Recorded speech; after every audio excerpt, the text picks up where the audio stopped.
Bangladesh football ফেডারেশনের সভাপতি কাজী সালাউদ্দিনের পদত্যাগের দাবিতে আন্দোলনে অনড় বাংলাদেশ ফুটবল আলট্রাস। তবে ফিফা থেকে নিষেধাজ্ঞার শঙ্কায় দেশের ফুটবলের স্বার্থে সমর্থকদের আলোচিত এই সংগঠনকে আন্দোলন বন্ধ করতে অনুরোধ করেছেন বাফুফের সাধারণ সম্পাদক ইমরান হোসেন তুষার।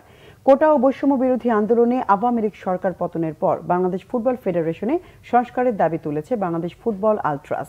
বাফুফের ৩ কর্মকর্তার পদত্যাগের দাবির একটি পূরণ হয়েছে ফুটবল সমর্থকদের এই সংগঠনটির।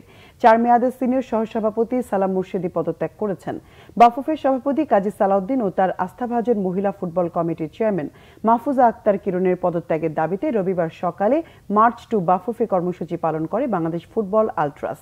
সংগঠনটির দাবিগুলো নির্বাহী কমিটিতে জানানো হয়েছে বলেছেন বাফুফের সাধারণ সম্পাদক। ক্যাম্প থেকে নারী ফুটবলারদের ছুটি দেওয়া হয়েছে বলেও জানান তিনি।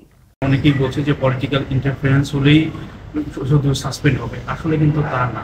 বাফুফে হচ্ছে ইন্ডিপেন্ডেন্টলি কাজ করতে হবে এবং থার্ড পার্টির আনডুইং ইন্টারফারেন্স হওয়া যাবে না। ফিফা কিন্তু অলরেডি আমাদের অফিসিয়ালি যোগাযোগ করছে, সবসময় খোঁজখবর নিচ্ছে।